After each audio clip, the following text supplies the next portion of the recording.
आमदार साहेबांना सुद्धा सांगेन की अशा माणसांची हकलपट्टी तुम्ही ताबडतोब करावी पक्षाच्या मार्फत।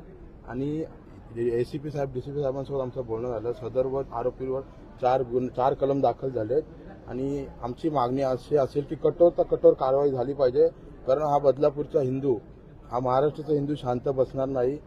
यावेळेस ही दर टाइम एक 20 वर्षाची जर मुलगी असं बोलू शकते, यावरनं त्यांना कोणतरी याची कल्पना देतोय किंवा कोणतरी या गोष्टी शिकवतोय, हे आम्हाला असं वाटतंय।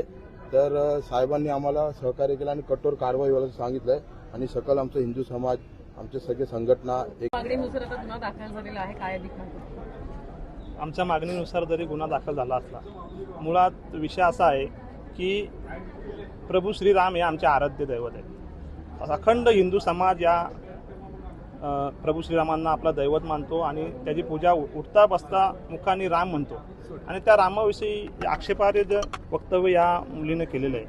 ती मुलगी सज्ञान आहे।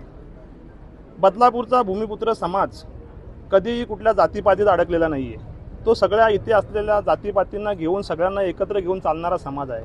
कधीही कुठेही बदलापूरमध्ये असं आक्षेपार्ह विधान करत नाही आहेत। पण या मुलीने जे विधान केलेलं आहे, कदाचित या मुलीला कोणीतरी भडकवतोय का, हिंदू समाजाविषयी तेढ निर्माण करण्यासाठी असे विधान करण्यासाठी करते का, याची पण चौकशी झाली पाहिजे।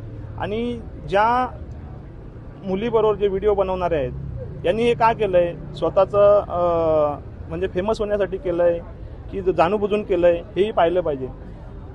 कसंही करू दे, पण एकदम केलेलं चुकीचं विधान असल्यामुळे आणि आमच्या आराध्य दैवताविषयी बोलल्यामुळं आमच्या संपूर्ण हिंदू समाजाच्या भावना दुखावल्या होत्या।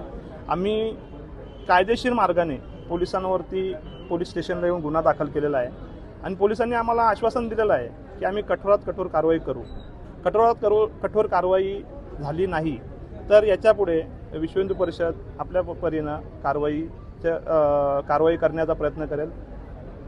जय श्री राम। प्रभू रामचंद्र की जय।